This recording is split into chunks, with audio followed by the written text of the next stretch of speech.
In the small town of Wilson, North Carolina, in 2006, life flowed smoothly. The streets, lined with modest houses, were calm, and neighbors knew each other by name. The Hartley family was considered exemplary. 68-year-old Marjorie Hartley, a respected widow, and her 24-year-old grandson James, who had recently returned to town after studying, lived under the same roof. Marjorie was known for her activity in the local church, and James was a quiet but ambitious young man who planned to open his own business. No one could have guessed that behind the closed doors of their home, a story was unfolding that would shake the entire town. On the evening of October 14, 2006, police received a call from a concerned neighbor reporting screams coming from the Hartley home. When officers arrived, they found Marjorie Hartley dead in her bedroom. The cause of death was strangulation. James, the only person in the house, was taken into custody for questioning. At first, the case seemed simple, a domestic dispute that may have turned tragic. But as investigators dug deeper, details emerged that no one expected to hear. Secret relationships, hidden from everyone, and motives that were difficult to comprehend formed the basis of one of the most shocking cases in Wilson history. In 2006, Wilson was a typical American town with a population of about 50,000. The economy depended on agriculture and small businesses, and social life revolved around churches, local schools, and community events. The Hartley family was part of that fabric. Marjorie Hartley, born in 1938, lived in Wilson her entire life. After her husband died in 1998, she remained in their two-story home on Oak Street. Marjorie was an active member of the First Baptist Church, participated in fundraisers, and was known for her hospitality. Neighbors described her as a vibrant woman who, despite her age, maintained a zest for life and cared for her family. Her grandson, James Hartley, was born in 1982. He was the son of Marjorie's eldest daughter, Elizabeth, who moved to Raleigh, the state capital, in the 1990s. James spent his childhood between Raleigh and Wilson, often visiting his grandmother. In 2004, he graduated from college with a degree in business administration and moved back to Wilson to be closer to Marjorie. He moved into her home, occupying a room on the second floor. According to acquaintances, James planned to open an auto repair shop and saved money by working part-time at a local supermarket. He was considered polite and driven, if withdrawn. The Hartleys' home on Oak Street was built in the 1960s. It was a modest brick house with 3 bedrooms, a large backyard, and a covered porch. Neighbors often saw Marge watering flowers or James fixing up an old pickup truck in the yard. There was no indication of trouble, but in 2005, some noticed changes. Marge began showing up to church less often, citing fatigue. James, on the other hand, spent more time at home, refusing to meet with friends. Neighbors recalled that the windows of the house were often covered and the doors were often locked. Police reports filed after the events of October 14, 2006, include statements from neighbors. One, Richard Davis, 52, who lived across the street, said he had heard loud conversations coming from the Hartleys' home late at night in the months before the tragedy. He dismissed it as a normal family dispute. Another neighbor, Linda Walker, 45, said Marjorie had begun to avoid talking about James, although she had once proudly spoken of his plans. These seemingly insignificant details later became part of the investigation. In the Hartley home, police found a typical setting: a tidy living room with family photos, a kitchen with the smell of freshly cooked food, and Marge's bedroom, where the crime took place. At first glance, there was nothing to indicate that the house hid secrets. However, in James's room, investigators found several items that raised questions: a diary with entries dated 2005 to 2006, and letters addressed to Marge but not sent. These finds became the starting point for understanding what was happening between grandmother and grandson. By the time James was apprehended, police had no clear picture of the crime. He did not resist arrest and appeared calm, although he refused to answer questions without a lawyer. His behavior contrasted with the shock that Wilson residents experienced when they learned of Marjorie's death.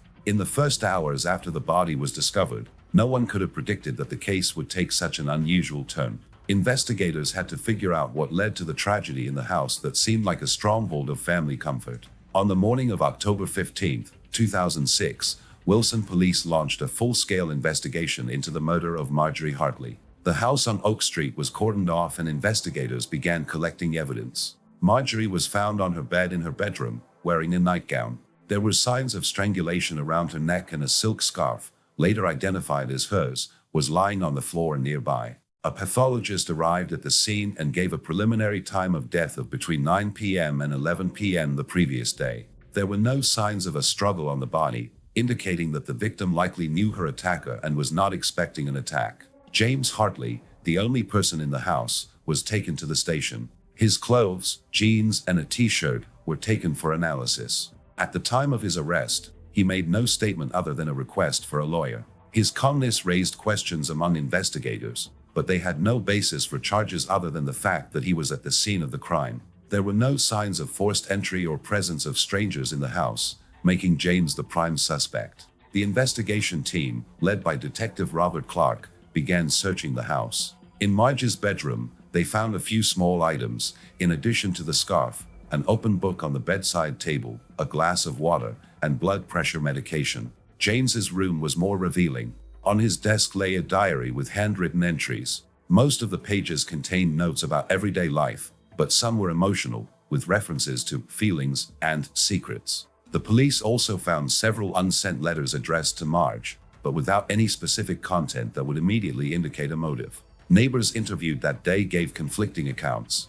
Richard Davis, who lived across the street, confirmed hearing screams around 10 p.m. but did not see anyone enter or leave the house. Linda Walker said Marjorie had seemed depressed in recent months but would not share the reasons. Another neighbor, Thomas Brown, 60, said James had recently been fixing a fence in his yard and seemed tense but did not engage in conversation.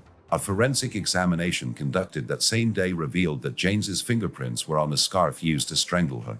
This was the first hard evidence, although the defense would later argue that the prints could have been caused by everyday use of the scarf. No DNA was found on Marjorie's body, other than traces that could have belonged to James, but these were insufficient to establish a definitive conclusion. The lack of obvious signs of a struggle complicated the picture. Marjorie did not appear to have resisted. Detective Clark decided to focus on James's past and his relationship with his grandmother. Interviews with relatives revealed that Marjorie had been a key figure in James's childhood. His mother, Elizabeth, worked 2 jobs, and James often stayed with his grandmother. Elizabeth, who had come to Wilson after learning of her mother's death, was shocked and could not believe that James could have been involved. She described him as a quiet man who respected Marjorie. At the same time, police began looking into Hartley's financial records. Marge was living on her pension and her husband's savings, and renting out a small apartment in Raleigh. Her accounts were in order, but investigators noticed that she had withdrawn several large sums of cash in recent months. James, for his part, had no significant income other than his salary at the supermarket. This raised speculation about a possible financial motive, but there was no evidence yet. By the end of the first day of the investigation, the police had only preliminary evidence: fingerprints on a scarf, diary entries, and statements from neighbors. James remained at the station, but no formal charges had yet been filed. Investigators had to figure out what connected the grandmother and grandson and why their relationship led to tragedy. By October 16, 2006, the investigation into the murder of Marjorie Hartley in Wilson began to reveal details that shocked investigators. Detective Robert Clark and his team focused on James Hartley's diary, found in his room. The entries, written in 2005 and 2006, contained not only everyday notes but also personal reflections. Some pages were filled with text in which James described his feelings for an unnamed person. Phrases like, "I can't stop this," and "It's wrong, but I don't want to lose her," caught their attention. Although Marjorie's name was not mentioned directly, investigators began to suspect that the entries might be connected to her. To confirm this theory, police conducted a second search of the house. In Marge's bedroom, in a dresser drawer, they found a small box of letters written by James. These letters, dated 2005, were more explicit. In one, James wrote, "You are the only one who understands me, but I am afraid that we will not be accepted." The letters did not contain any explicit indication of the nature of their relationship, but the tone and content hinted at a closeness beyond family ties. Investigators also found photographs in James's room of him and Marge on family holidays, but some of the pictures seemed unusually personal, with the two standing closer than is customary for a grandmother and grandson.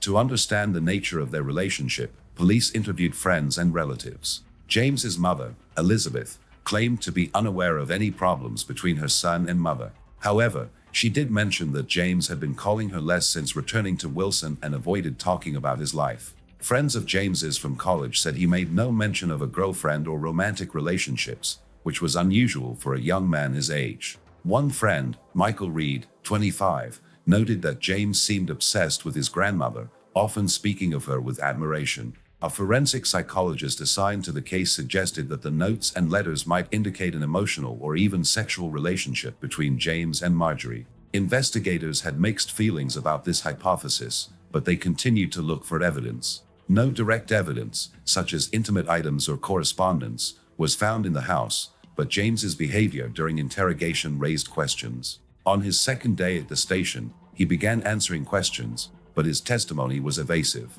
He admitted to being home on the night of the murder, but claimed to have been asleep in his room and had not heard anything suspicious. At the same time, police were looking into the financial trail. Marjorie's accounts showed that in 2005 to 2006, she regularly withdrew amounts of between $500 and $2,000. The money was not related to major purchases or debts. James, for his part, had no significant expenses, but an envelope containing $3,000 in cash was found in his room.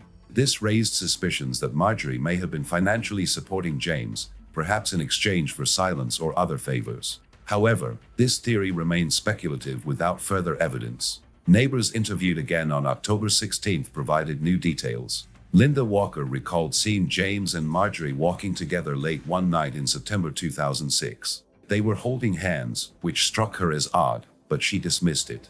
Another neighbor, Thomas Brown, mentioned seeing James put his arm around Marjorie in the backyard, which seemed too close. This evidence, though circumstantial, strengthened the hypothesis of an unusual relationship. By the end of the day on October 16, police had collected enough evidence to charge James with murder. The fingerprints on the scarf, the diary entries, and the neighbors' statements formed the basis of the case. But investigators knew that uncovering the full story would take time.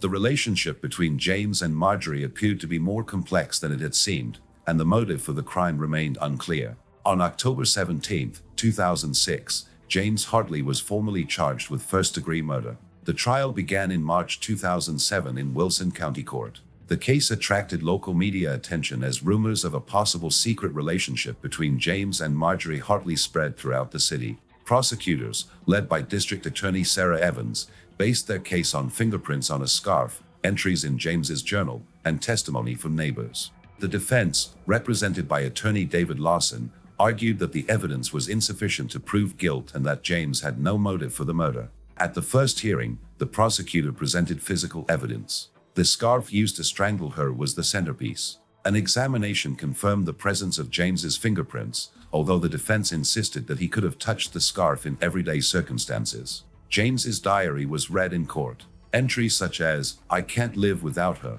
but it's destroying me," shocked the jury. The prosecution interpreted them as evidence of emotional dependence, possibly escalating into conflict. Letters found in Marjorie's bedroom were also read, emphasizing their personal nature. Witnesses played a key role. Linda Walker described James and Marjorie's bizarre behavior, mentioning an occasion when they held hands. Thomas Brown confirmed that he had seen them in close contact. Forensic psychologist Dr. Emily Carter testified, explaining that James's notes suggested a possible unhealthy attachment, although she could not confirm the sexual nature of the relationship without direct evidence. Marjorie's financial records, showing large withdrawals, were presented as a possible motive. The prosecutor suggested that James might have demanded money and Marjorie had refused to continue to give it. The defense called James's mother, Elizabeth, who argued that her son was incapable of violence. She described a close but normal relationship between James and Marjorie. Lawson, the defense attorney, also pointed out the lack of DNA or other direct evidence linking James to the time of the murder.